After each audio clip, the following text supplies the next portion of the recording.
As an Indian, today I want to ask the Canadian people, why Justin Trudeau? I'm sure they are very smart people in Canada. Then out of all of them, why did you choose this guy?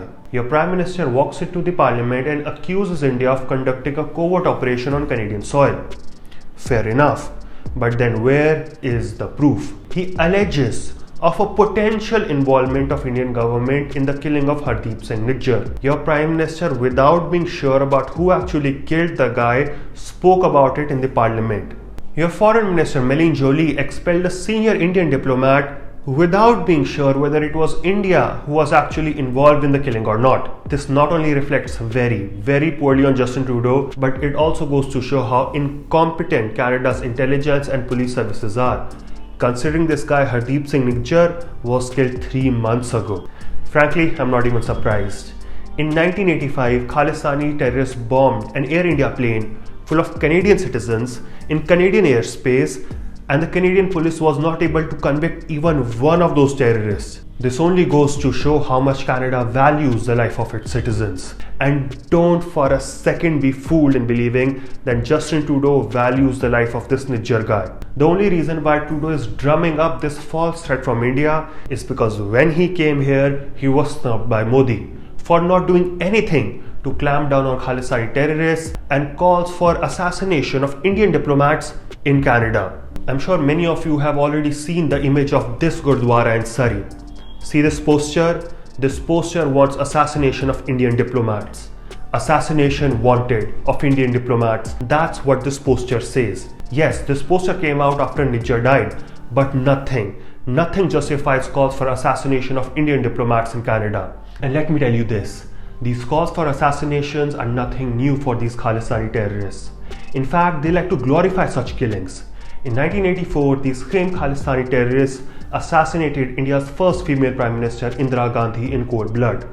And in June of 2023, these same terrorists set out a parade in Brampton glorifying that assassination. I'm asking the Canadian citizens today, are calls for murder and assassination part of Canadian freedom of speech? I'm afraid your Prime Minister Justin Trudeau thinks calls for assassination is part of freedom of speech. In Canada, these Khalistani terrorists regularly vandalize Hindu temples, calls for murders of Indians, and attack Indian consulates as well. What does Justin Trudeau say to this? Freedom of protest. The Indian government has time and again requested the Canadian government to act on these criminal activities. But it looks like Justin Trudeau feels that assault, hate speech, and assassinations are part of the famous Canadian politeness. Justin Trudeau is so sympathetic towards the death of this Khalistani terrorist, who by the way came to Canada on a fake passport, was denied refugee status, and still managed to live in Canada and become a religious leader there and organize terrorist attacks on India from Canadian soil. Canadian government support to Nijjar and Khalistan, which seeks to separate state of Punjab from India, is direct interference by Canada in India's sovereignty, security and integrity, which is totally unacceptable. But who are we talking about here? Justin Trudeau has a PhD in playing a victim card and apologizing for his incompetence on behalf of the Canadian people. Do Canadian people really want a Prime Minister that humiliates Canada in front of the entire world for the mistakes he personally makes? That's what Canadian citizens have to ask themselves today. Also, we all know that this whole theater of projecting India as some sort of a threat to Canada is just another political gimmick by Justin Trudeau to divert people's attention from his own failures. Trudeau has failed to stop inflation in Canada. The prices of properties are sky high. People can't even afford basic groceries. Canadians are making videos crying about how tough everything is. The situation seems so bad in Canada that here in India, Indian students are being discouraged to go to Canada because of high costs of living. When it comes to domestic security, Justin Trudeau again is a complete failure. Today, the Chinese run a well-oiled intelligence network in Canada that recruits Canadian citizens and threatens Canadian MPs and their families. Pakistan's rogue intelligence agency regularly assassinates human rights activists like Karima Baloch on Canadian soil. Iran assassinates its dissidents on Canadian soil. Saudi Arabia sends hit squads on Canadian soil to assassinate its former intelligence officers. The Prime Minister of Canada himself is being politically manipulated by a self-declared Khalistani terrorist Jagmeet Singh. And let's just for a second assume that Justin Trudeau is speaking the truth, and a peace-loving country like India that believes in non-violence has begun conducting covert operations on Canadian soil. That only goes to show what a failure Justin Trudeau has been when it comes to Canada's national security. Trudeau has not only put the lives of Canadian citizens in danger, but he has also ruined the image of Canada on a global stage.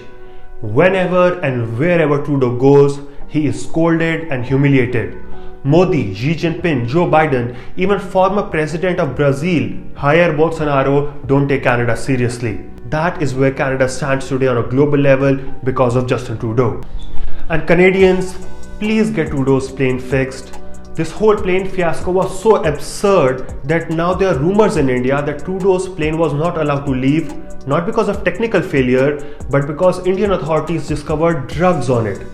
Now, I don't believe something like this would have happened, but with Justin Trudeau, you just don't know. This man has a history of making stupid mistakes and apologizing on behalf of the Canadians. Dear Canada, this is the leader you have right now. Okay, so now that the Indo-Canadian relations have become frosty, here's what's going to happen. India is the world's fastest growing economy and the world's largest free market, and Canada will not be welcomed here. The wheels have already started rolling. A famous Canadian singer, Shubh, wanted to do a music tour across India, but after what Trudeau did, his Indian sponsors pulled out and now his tour is cancelled. I also have very serious doubts about Canadian brand Tim Hortons and whether it will be able to survive in India for much longer. Simply because Indians no longer find Canadian brands as cool as they used to do 3 days ago. Because of Trudeau, Indians do not consider Canada as a safe place to study, work and even travel to. That's why expect the best Indian talent to go to US, Australia or anywhere in the world where they are respected and protected. Canada can have the terrorists, criminals and gangsters who take advantage of Canadian hospitality. And before ending, let me just tell you this. Just like US's support to terrorists in Afghanistan against Russia backfired on them in the form of 9/11, similarly Canada's support to Khalistanis terrorists will backfire on them very badly as well. Once Khalistanis gain more power in Canada, they'll do what they usually do.